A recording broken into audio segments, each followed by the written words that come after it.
साल का पहला दिन और पहले दिन सिडनी टेस्ट का भी, जहां पर शानदार क्रिकेट अब तक देखने को मिला है। हालांकि आप कह सकते हैं कि ये शानदार कैसे, 185 रन ही तो भारत ने बनाए हैं और एक ही विकेट तो ऑस्ट्रेलिया की गिरी है, लेकिन यही है टेस्ट मैच की खूबसूरती। स्वागत है ESPN cricket info match day Hindi में और हमारे साथ मौजूद है संजय मांजरेकर। बहुत बहुत स्वागत है संजय भाई। संजय भाई, सबसे पहले अगर इस मैच की हम शुरुआत करें, बात करेंगे क्या हुआ कैसे हुआ, लेकिन दो चीज़ मेरे जहन में।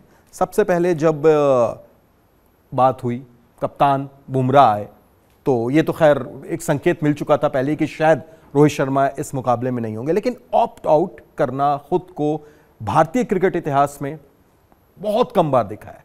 इससे पहले सौरव गांगुली को लेकर एक बार बहुत पहले आवाज़ उठी थी कि कप्तान रहते हुए कैसे उन्हें युवराज के लिए बाहर जाने की बात हुई थी, और अब रोहित शर्मा को ऑप्ट आउट किया गया। और वो टॉस के टाइम पर भी क्या उस हिसाब से वो बातें हुई जो शायद दर्शक फैंस जानना चाह रहे होंगे?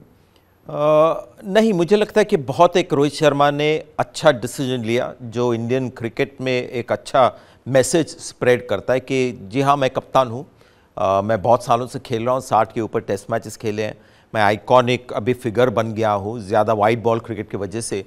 लेकिन अगर टीम को मेरा फ़ायदा नहीं हो रहा है करंट फॉर्म को लेकर और आगे जाके लगता है कि मे बी वही सिलसिला चलता रहेगा, तो इस तरह का डिसीजन लेना ये प्योर क्रिकेटिंग डिसीजन टीम के हित में, तो इसको सेलिब्रेट करना चाहिए था। और जिस तरह से हैंडल किया, मुझे लगता है इतनी अच्छी एक बात और एक चैम्पियन जो उन्होंने स्वभाव दिखाया उसको थोड़ा सा ढक दिया, और वो नहीं होना चाहिए था। मैं बिल्कुल आपसे सहमत संजय भाई, और मैं यही आपसे जानना चाह रहा था कि जैसे मैच से पहले प्री मैच कॉन्फ्रेंस में गौतम गंभीर से यह सवाल किया गया था कि क्या रोहित शर्मा है, उन्होंने कहा कि पिच देखेंगे फिर 11 बताएंगे। क्या वही क्लैरिटी उसी वक्त नहीं हो सकती थी? क्या गंभीर के जगह रोहित शर्मा खुद प्रेस कॉन्फ्रेंस में आकर यह बात अगर सामने रखते तो जिस तरफ आप इशारा कर रहे हैं, शायद वो ज्यादा एक और तगड़ा संदेश जाता? जी हाँ, लेकिन बहुत कहना मुश्किल है कि क्यों ऐसे नहीं किया। चलो, कल अगर तय हुआ है तो शायद वो करते, या फिर सुबह वो थोड़ा बेहतर हैंडल करते। पता नहीं अंदर क्या हो रहा है, लेकिन ये चीज़ें, इस पे थोड़ा सा सुधार आना चाहिए। अगर जो लोग इंचार्ज है इंडियन क्रिकेट के, उनको लगता है कि ये सही चीज़ है, ऐसे करना चाहिए क्योंकि हमारा देश क्रिकेट से कुछ अलग ही उनका लगाव है, तो शायद वो गलत बात है। क्योंकि बहुत ज़्यादा अभी इंडियन फैंस, क्रिकेट फैंस भी सालों से देखते आ रहे हैं और वो भी सीख रहे हैं और बहुत इंटेलिजेंट हो गए। जो आवाज़ आप सुनते हैं कभी कभी जो लगता है कि बहुत ही इरेशनल बातें हो रही, वो एक माइनॉरिटी है। बिल्कुल। और अब चलिए स्विच करते हैं हम लोग मैच के ऊपर में, जहां पर पहले दिन संजय भाई 185 पर भारत ऑल आउट होता है। शायद लगेगा कि स्कोर बहुत कम है, लेकिन जवाब में एक विकेट ऑस्ट्रेलिया की भी गिरा देते हैं। जो पिच हम देख रहे हैं, सुबह सुबह उठकर जब एक बार देखा तो मैंने 2 बार अपना चश्मा साफ किया कि ये पट्टी कहां दिखाई दे रही है, वो ग्राउंड, घास, पिच कहां है।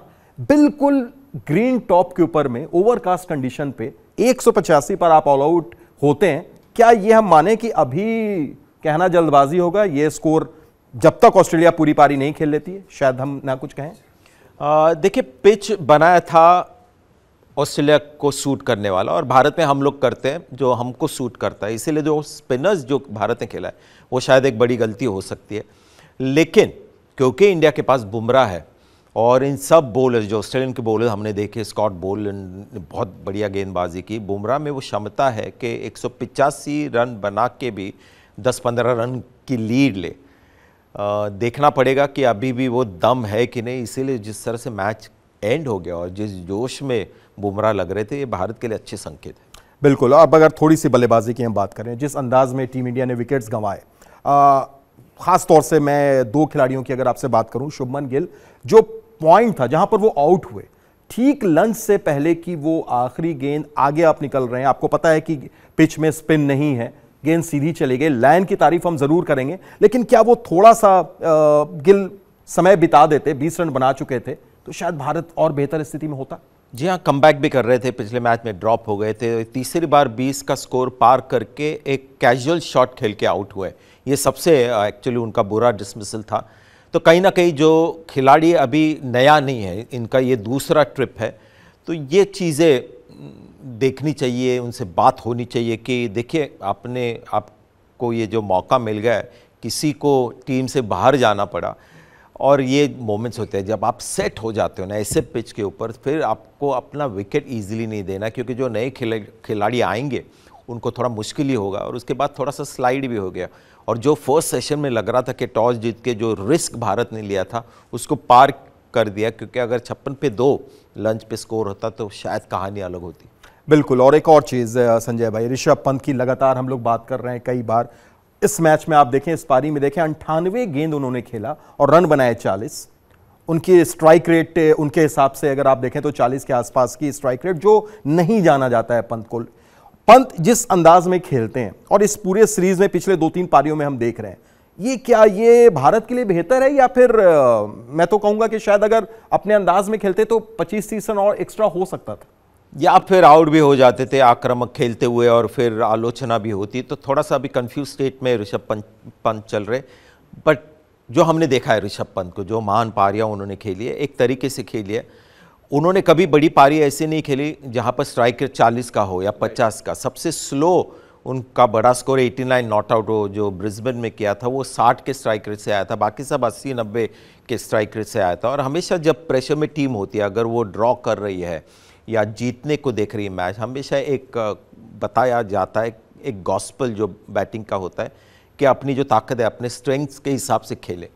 और पंत की ये स्ट्रेंथ नहीं है कि पूरा दिन डिफेंस करते रहे। डिफेंस अच्छा है उनका, लेकिन सिर्फ 2 या 3 उन्होंने आक्रामक शॉट्स मारने की कोशिश की, तो ये आप नहीं कह सकते that he was playing to his strengths. और अब बात कर लेते हैं हम लोग बुमराह की। लेकिन संजय भाई, बुमराह की हम बात करें, इस मैच में एक इस सीरीज का इनफैक्ट एक उन्होंने रिकॉर्ड अपने नाम कर लिया है, बैटिंग में, बॉलिंग में नहीं, ध्यान है?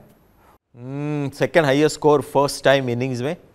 वो तो थर्ड हाईएस्ट इस इनिंग्स में था, लेकिन इस पूरे सीरीज में सबसे ज्यादा रन बनाने वाले भारतीय कप्तान बन गए हैं, क्योंकि 22 रन उन्होंने आज बनाए। इससे पहले 10 रन रोहित शर्मा का था। खैर संजय भाई, ये बात अपनी तरफ, जिस अंदाज में उन्होंने वो 22 रन भी बनाए, एक ऐसा लगा कि शायद कंट्रीब्यूशन देने के लिए टीम के लिए वो लड़े। 185 का स्कोर। फिर जब गेंदबाजी की बारी आई, वो जो विकेट उन्होंने लिया, हालांकि उसमें कॉन्स्टेंस ने थोड़ी सी मदद की, जो साया, पर ऐसा लगता है कि शायद बिल्कुल फायर है अभी बुमराह इस वक्त, और भारत के लिए शायद अच्छी खबर। जी हाँ, क्योंकि आप रूल आउट नहीं कर सकते कि इस पिच के ऊपर एक साइड से गेंदबाजी करके जसप्रीत बुमराह अकेले भारत को एक विनिंग पोजीशन में डालेंगे, लेकिन बल्लेबाजी फिर से अच्छी करनी होगी। तो वो क्षमता बुमराह में है। और ऑस्ट्रेलियन जो बल्लेबाजी हमने देखी, जिस तरह से ख्वाजा आउट हुए, वैसे बाकी सब भी आउट होने की पूरी संभावना है। थोड़ा टेल परेशान कर रही है, तो वहाँ पर अगर दम लगाए तो बुमराह और पिच और जिस तरह की कमज़ोरियाँ ऑस्ट्रेलियन बल्लेबाजी में है, आप रूल आउट नहीं कर सकते कि इस स्कोर से भी 5-10 रन की लीड भारत ले। बिल्कुल रूल आउट नहीं कर सकते हैं। और दूसरी तरफ संजय भाई, अगर जो चौथे सीमर की लगातार बात हो रही थी, जहां पर नीतीश कुमार रेड्डी उस हिसाब से गेंदबाजी नहीं कर पा रहे थे, क्या ये पिच ग्रीन टॉप जहां पर सीम हो रही है गेंद, नीतीश कुमार रेड्डी भी प्ले में आ सकते हैं, प्रसिद्ध कृष्णा है, सिराज हैं, बुमराह हैं, तो ये एक कमजोरी, हालांकि 2 स्पिनर्स आप लेके उतरे हैं, उस पर सवाल जरूर है, पर फिर भी नीतीश कुमार रेड्डी शायद इस पिच पर ज्यादा बेहतर गेंदबाज थोड़ा, क्योंकि मुझे नहीं लगता कि उनमें उतनी क्षमता है कि जिस तरह से बाकी सीम बॉलर्स या थोड़ा बहुत बो वेबस्टर, अगर आप देखें तो उन्होंने काफ़ी अच्छी गेंदबाजी की, लेकिन उनका सीरीज़ अच्छा चल रहा है, थोड़ा सा कॉन्फिडेंस भी होगा। लेकिन 2 स्पिनर्स इस पिच के ऊपर बहुत ही एक लगता है कि बड़ी भारत से गलती हो गई, क्योंकि इस पिच के ऊपर अगर हर्षित राणा होते तो फिर ऑस्ट्रेलियन बल्लेबाजी थोड़ी और टेंशन में होती, क्योंकि फिर अगर बुमराह ज़्यादा थके और विकेट ना मिली तो फिर स्पिनर्स के पास जाना होगा ग्रीन टॉप के ऊपर, और वो ऑस्ट्रेलिया के पक्ष में जाएगा। चलिए तो देखते हैं क्या होता है दूसरे दिन। हालांकि पर्थ टेस्ट भी याद कर लीजिए, वहां पर भी कुछ इसी तरीके के हाल थे। 150 भारत ने बनाया था और ऑस्ट्रेलिया को जल्दी समेटा था। फिर दूसरी पारी में एक जबरदस्त अंदाज में जायसवाल ने खेला था। उम्मीद होगी कुछ वैसा ही। बहुत बहुत शुक्रिया संजय भाई जुड़ने के लिए। आप देख रहे थे ESPN cricket info match day Hindi.